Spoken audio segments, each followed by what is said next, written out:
Hello, this is James Barkell and you are listening to the Coach Doctor Podcast. In today's episode, I talk with Tim Rowland. This is a special episode for me because Tim and I worked together in the Aon 7 circuit and spent many hours sitting next to each other on planes, rooming together in hotels, and spending countless hours discussing strategy, selections and training programs. Tim is a strength and conditioning coach and also has a physiotherapy background.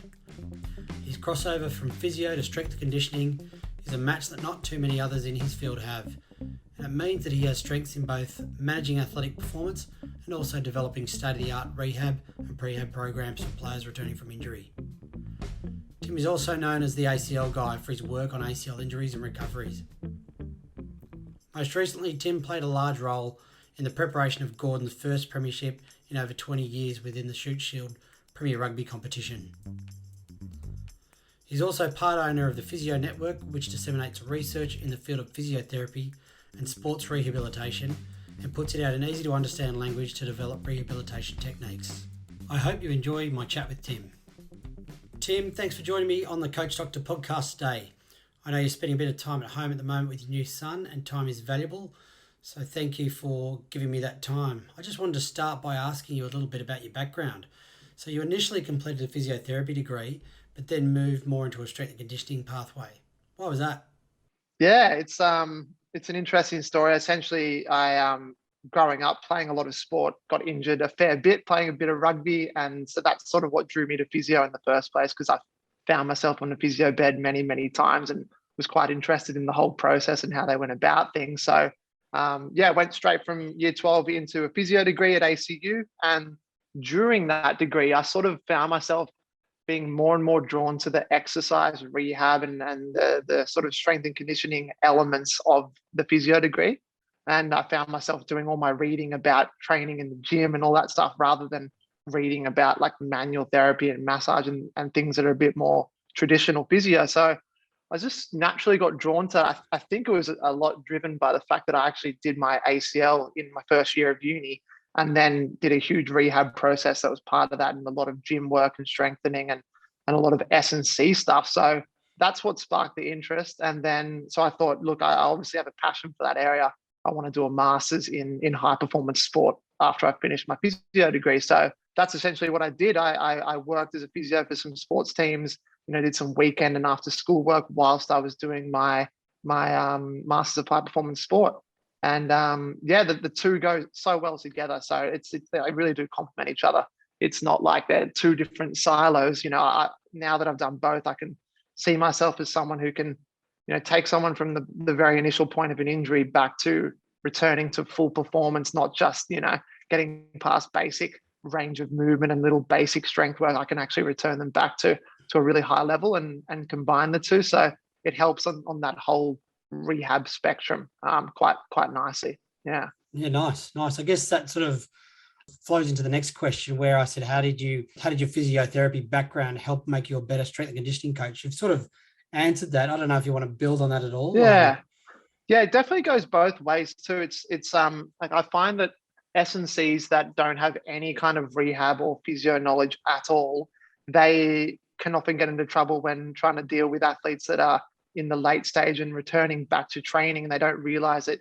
You can't just truck them into every drill, because if they had a knee injury, maybe this drill's a bit too advanced because the change direction requirements are a bit too tough. And if they don't have that kind of rehab knowledge and understanding of the injury, then they can get into trouble. And then also vice versa, if a physio doesn't understand anything about performance and they're trying to return someone after an ACL injury all the way back to going back to their sport, they're normally pretty good at like the first 4 to 6 months of the rehab, and then that last sort of 3 or 4 months where you're really going into higher end performance stuff, they tend to have not as strong a knowledge in that area, or they just don't have the facilities or equipment at their clinic to be able to help finish the last part of the rehab and get them back to max power, max strength, and things like that. So I think that it's really common that on both ends of the spectrum, if you don't have the understanding of the other, you're not going to do a perfect job when you're working with someone from a rehab point of view. So yeah, I'm really lucky to have both, and I definitely enjoy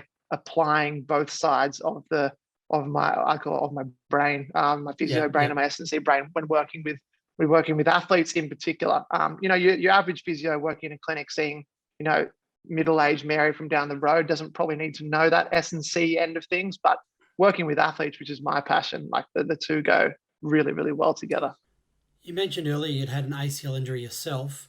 You're now commonly known as the ACL guy on your social media pages. You presented on ACL recovery strategies at international conferences.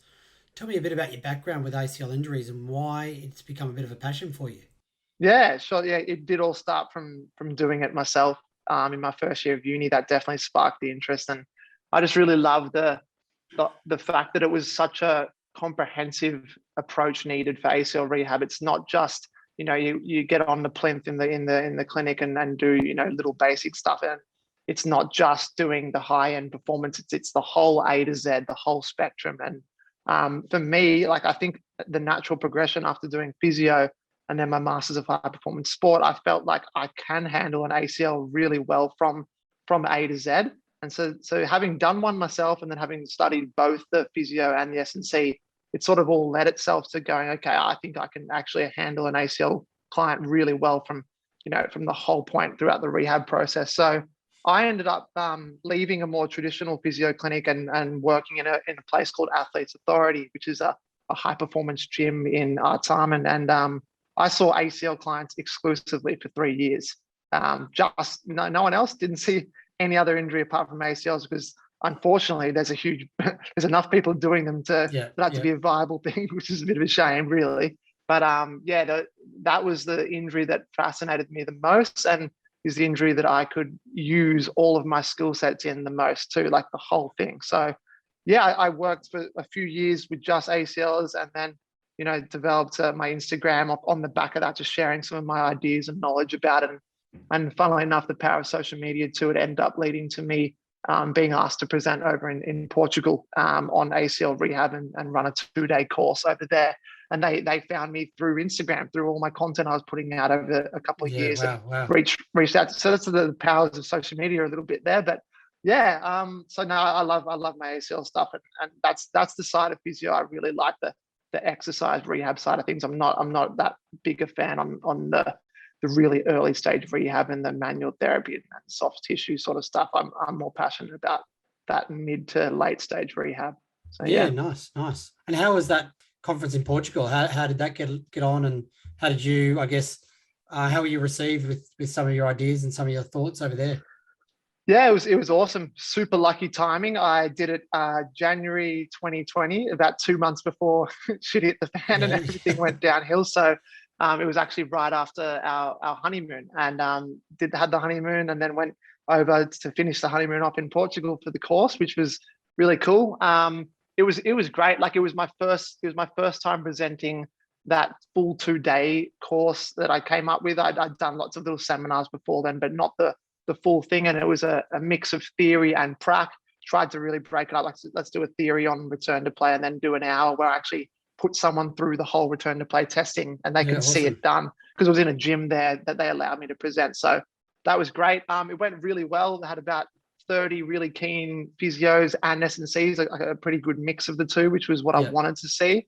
Because everyone, like both physios and S&Cs, can learn a ton about the other end of the spectrum that they're not as competent in. So that was fantastic. Got really good feedback, and I've been invited back there. I was meant to present in 2021 there again, but obviously that didn't happen. I think next year I'm heading back there later in the year if we can get away. End of 2022, I think, mate. So it was great. Awesome. Well, good luck with that. That's again another great milestone for you, another good feather in your cap as well. So congratulations. Thank you. Moving from, I guess, your background now into team sports and team environments, you've obviously worked within a lot of team environments. Tell me a little bit about the importance of the relationships the S&C has with the athletes, and do you feel like the relationships an S&C coach might have with the athletes differs a little bit from the relationship of a head coach and the athletes? Yeah, that's a great question. You'd know well from having worked with you that often the S&C ends up actually spending more time training with the athletes than even the head coach does, because not only are they out on the field with them, but they're in the gym with them the whole time too. So the actual time you spend training with the athlete is a lot as an S&C, and I think that's that's something that you can really leverage in building your relationships with the athlete, because you get to have, more conversations, you get to see them more, see their strengths and weaknesses, hear what their concerns are and their fears are. So that's definitely one difference. I feel like the amount of time you get to spend with them in the gym, on the field, checking up on them about their injuries and all that sort of stuff is great.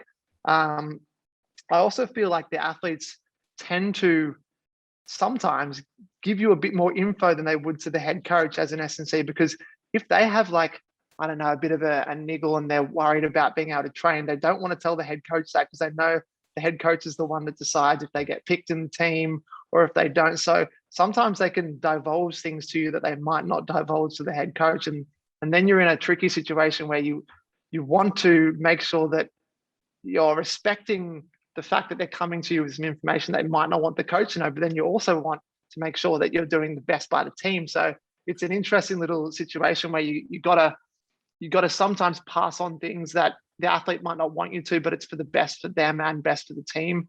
And then other times you got to be careful about, how much you say. So yeah, it's quite an interesting relationship you have as an S&C. But I think that you've just got to use your clinical decision making and realize, okay, when's a good time to pass something on, when isn't, and you can try get some great information out of the athlete with just the sheer amount of time you get to work with them. And I think that's something that I tend to really focus on is my relationships with my athletes and having really open communication between the head coach, me, and that's critical. Open lines of communication between athlete, S&C, and coach, all moving together nicely is key. Nice. And I guess that takes me to the next question about the relationship between the S&C and the head coach.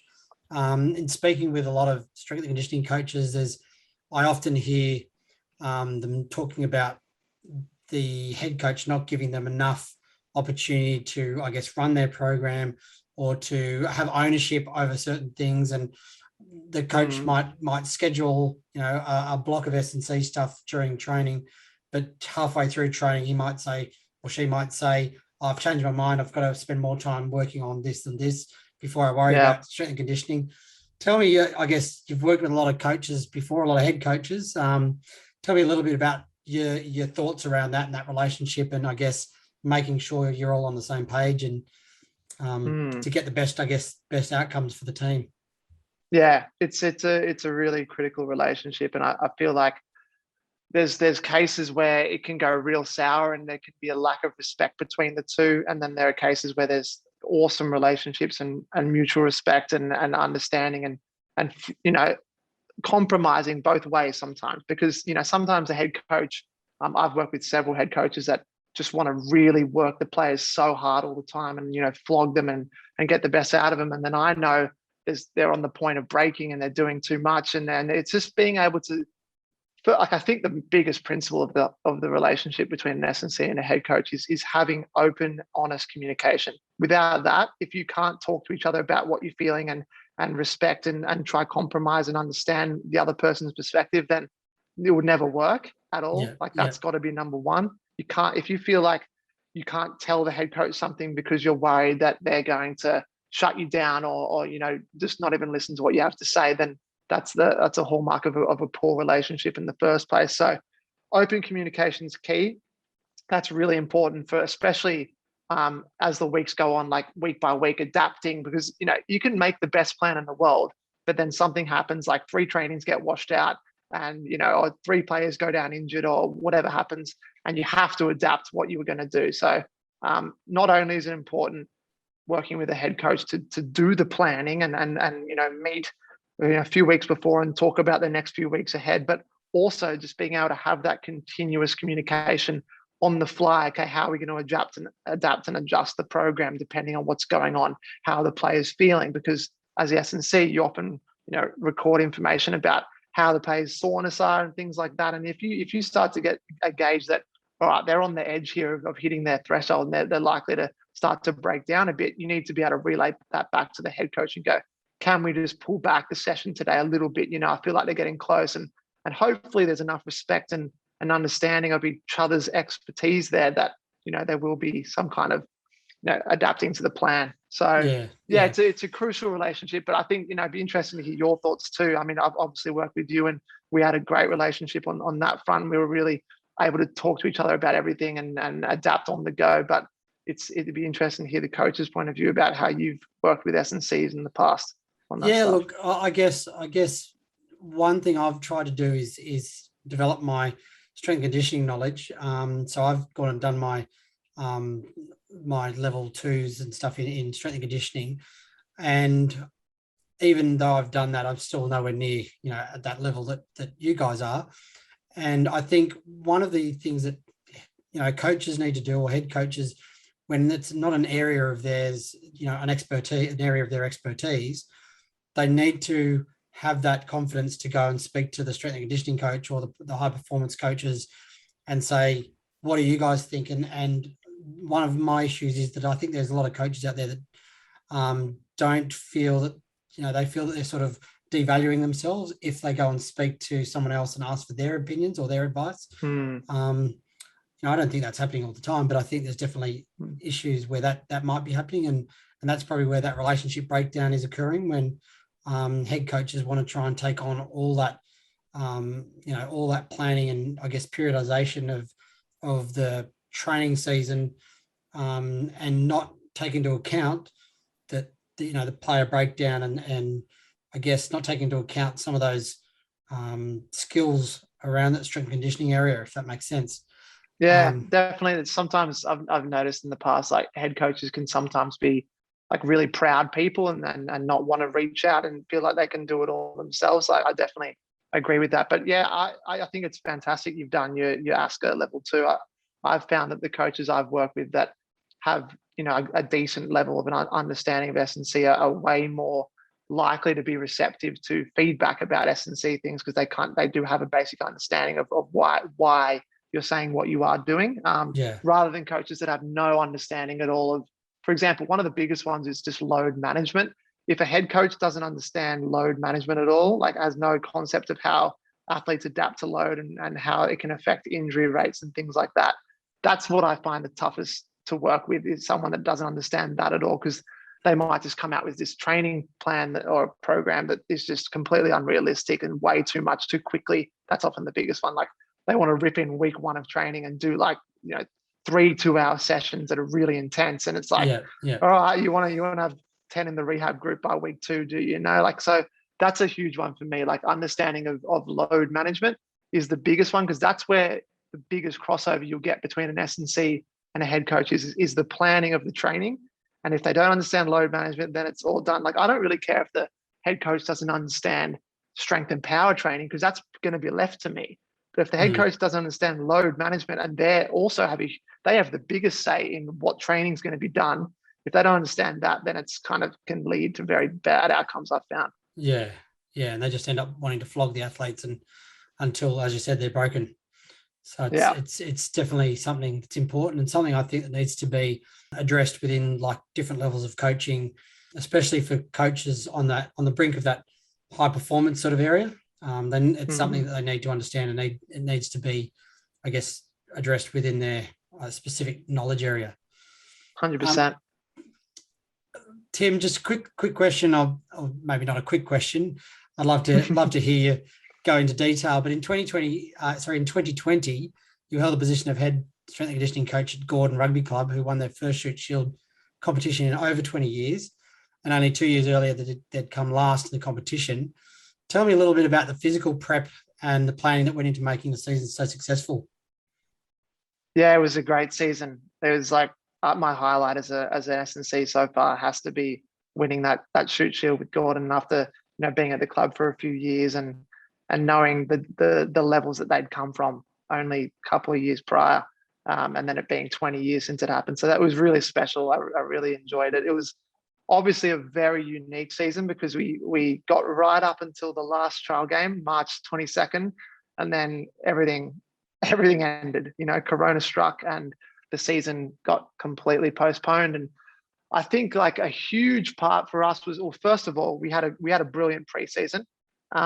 Luckily, it was the second year with DC. Maybe we can talk a little bit about DC later, but because he's a brilliant coach, and I've got a lot to say about DC. But it was the second season under DC.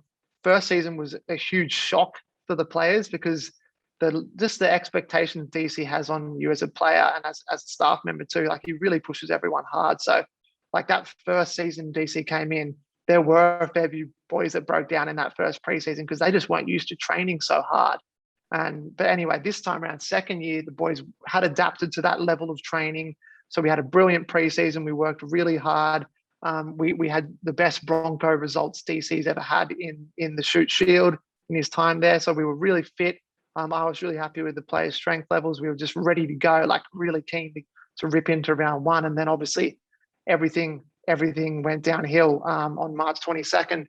And then there was a really interesting period for those couple of months where teams, everyone seemed to tackle a little bit differently, but DC, being as determined as he was, made it really structured, and really not only structured in a boring way, but he created challenges and really drove engagement in the group, like physical challenges for the players to do, and like point systems and things like that to keep them motivated in that period in the off season. I guess you could call it almost the delayed season, because in season 2020, I think the teams that handled that Corona period the best were the ones that performed the best afterwards, because, you know, teams that took it a bit easy and didn't have much structure, and the players didn't feel motivated or didn't feel like they had any accountability at all, they came back in and they were, they had catching up to do, or they jumped back into training, and some clubs had a lot more injuries really quickly in the first few weeks after coming back. But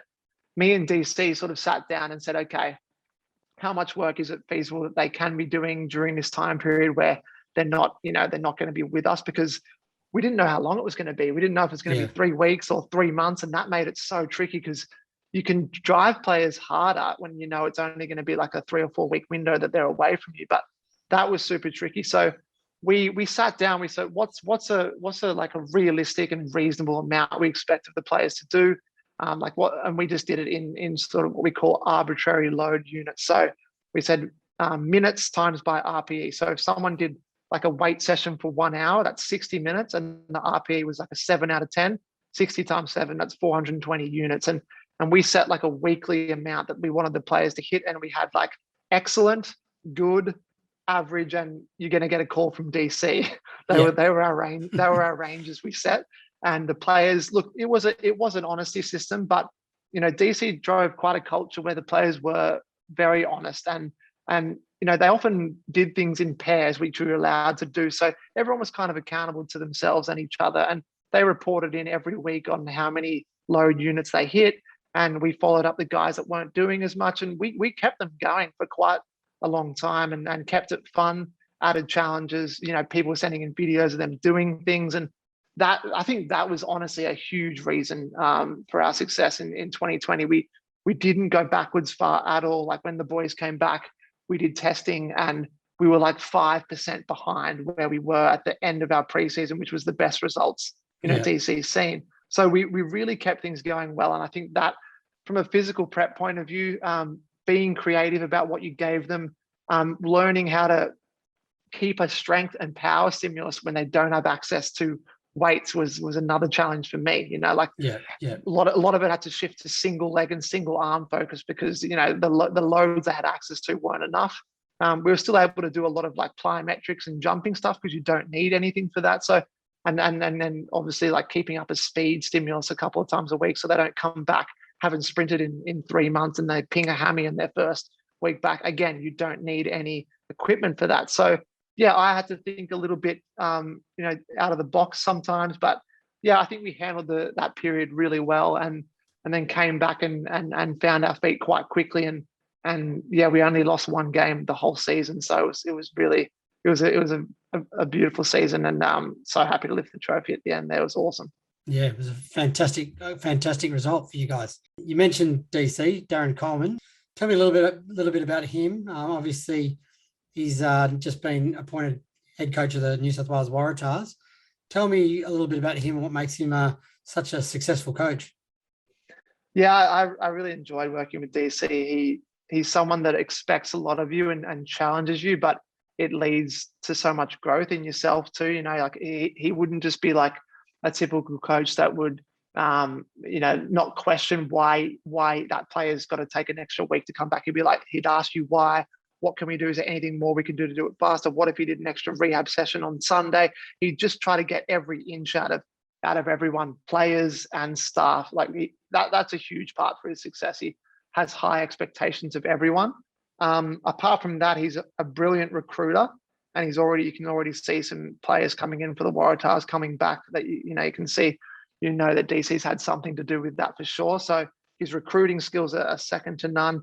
And then as a coach, he's very, very organized, like incredibly organized. Trainings are planned to the minute, very detailed, are really, really articulate as well. You might not notice in some of his more knockabout interviews, but you should hear him, at halftime, give a halftime speech. It's the most articulate I've ever heard a coach that I've worked with. He's so clear in his messaging, and it's just like he's standing up doing a public speaking event. Like he's very, very good in those moments of being super articulate. And then most of all, he absolutely hates losing. Like I haven't met many people that hate losing more than him. He is crushed after a defeat. Like you can't go near him for like an hour, like you have to leave him to be by himself. So I think when you put all those things together, very organized, very articulate, great recruiter, high expectations of everyone, and hates losing, you get a good coach. Like all those elements come together. So I think he'll go well at the Tars. I think if anyone can help turn it around, it's him, and I look forward to seeing how it all goes. Yeah, nice. I'm looking forward to seeing how he goes over there, and hopefully he can bring the Tars back up in the standings and get them a little bit more successful. 100%. Mate, you're a part owner in a business called the Physio Network, which you briefly mentioned at the start of the interview. Can you tell me a little bit about this and why this may be a good tool for sporting teams, especially the medical and high performance staff, to be using?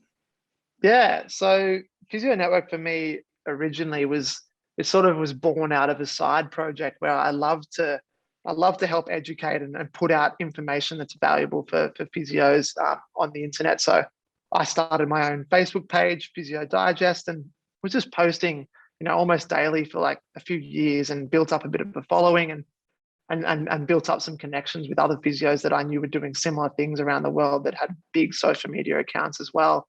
And it sort of got to the point where I was actually writing research reviews, so like summaries of research and how you should implement that knowledge into your practice for another company that did it for strength and conditioning coaches. And one day it sort of struck me that there's actually not a platform like this for physios. And I just thought, wow, like I think I spent nearly 24 hours just searching the internet and asking people, do you know of a service like this for physios? Taking research, breaking it down, summarizing it. So rather than having to like find the full text of a paper, read it for like 30 minutes and try to decipher what it all means, which, as you know, because you've done a lot of research yourself, it can be for the layperson hard to understand research jargon sometimes, and all that sort of stuff. So I just thought, there's no one doing this, making it easier to stay on top of research and actually understand what it means. Like, what should I take away from this paper to use in my day-to-day practice? So I thought, okay, I've got a bit of a following now. I know a few guys that have a very big following. I'm going to reach out to them and say, look, we've built a lot of trust and authority in people over the years by posting daily. We have these platforms. Like, let's come together and form this company and start doing research reviews. And people already trust us because we've been putting out good content for years. And I'm sure if we launch something, it would be a natural progression. And they agreed to it. And we started off. We reached out to about 12 experts from around the world that experts in a particular area of physio, and then asked them, would you like to review a paper on your area of expertise? And they all came together, and in the original start of it, mate, we didn't even have the money to afford to pay them. They were just happy to do it to support the idea, because they realized like how important research is, but a lot of it gets missed, and a lot of it takes way too long to filter down into actual practice. So they were happy to support the mission, and as soon as we had the money coming in to pay them, we did. And then now we've sort of grown the team, and we have about 40 experts from around the world that write from us every couple of months, and it's been brilliant. And now we're sort of grown, and it's what started as a side hobby is now what I actually at the moment I'm doing full time after all the coaching stuff sort of wrapped up, half because of Corona, half because I had a newborn coming, and half because I was happy to sort of take a year or two to just focus on growing the business because it was going quite well. So that's sort of how it all came about. And in terms of how it can help medical teams, I guess I've sort of explained it before. Like physios and doctors and all that sort of stuff, they're so busy in their day-to-day work that they don't have the time to like look through all the studies that have been published, work out which ones might be relevant for them, try to download the full text, read the whole thing, understand what it means. Like we're a convenience service. We fast for them. We just get an expert to summarize it for you. What do you need to know from it? And you can read that paper's summary in 5 minutes. So that's sort of the benefit. Yeah. So how does that work? Does someone come to you and say, can I have some information around, let's say, ACL recovery or something, or is it, have you guys got like different sections on your, like on your, we have a library now of like 575 different research reviews. So, and we launched about 3 years ago now, 3.5 years ago. And over that time, we've always covered like a nice, like we release 12 papers every month, and we cover a nice blend of different topics in every monthly issue. So like by this point now, if someone was to come in and search in our library ACL or search shoulder or AC or whatever, they'd find the papers that we have covered in the past on those topics. So it's 12 new ones every month, but the library just keeps growing and you can get access to everything. So it's such a good idea because, as you said, there's such a gap between, I guess, research and academics, and then the applied, putting that into applied knowledge. I think I read somewhere it's something like an 8-year gap or something from when the research is done to when it's 17. Actually starts. 17. We always quote that paper. It's like a hallmark paper for why we started the company. 17 years. 17 years. Wow, so that's huge. So I guess and that would be the case in a lot of things. I mean, like different coaching science, strength and conditioning, a lot of I guess areas of sports science that'd probably be similar, and it's probably something that's so needed to try and bridge that gap between that academic field and the applied, the practitioners that are on the ground, doing the coaching, doing the strength and conditioning, looking at the medical aspects of the team. So that's fantastic. That's fantastic. Yeah. And it's really taken off, has it? Yeah. It's like I'm fortunate enough now to be able to just do that and support me. So that's really nice. Like it's, we have subscribers now in 150 countries around the world, which is really cool. We never thought it would probably get as big as it has, but it's been great. And it's just nice at the moment with the uncertainty going on in the world to have an online business, to be honest, and to be able to work from home and see the bub grow up. But like I'll get back into I'd like to get back into my coaching stuff though, for sure. Yeah. Which I think was going to be your next question anyway. I really like my passion, my favorite work I've ever done is working with rugby teams. I love working with rugby teams, and whether it be 7s or 15s, men or women, I love being in the gym and on the field with footy teams. Like that's got to be my number one thing. So I definitely have plans to get back into it. It's just at the moment, best decision now is to be with the fam, secure job, making decent money and being able to watch the bub grow up from home. But I think it'll be in the next sort of couple of years that I'd like to get back on the field in some way, for sure. Yeah, definitely. Well, you've already got that connection with Darren Coleman. I mean, maybe in the next year or so you could find a job with the Waratahs. I'll have to stick my head in there over the next couple of years for sure. Keep in touch. That's it. All right, mate. Well, I think you've pretty much answered my last question there about when do you see yourself going back, or do you see yourself going back in the near future? You've just answered that question. In terms of your business, the Physio Network, how do people access that? Is it an app? Is it a website? What's the best way for people who might be listening to this that think this could be a really good option for me? How do they get access to the Physio Network? You can actually subscribe either on our app or on our website. We have both.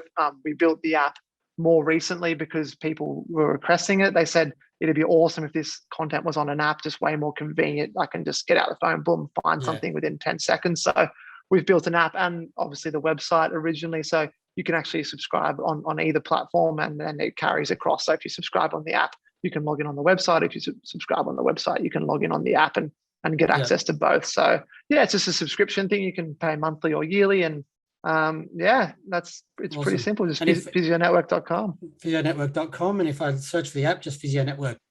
Yep, easy. That's it. Nice. That's it.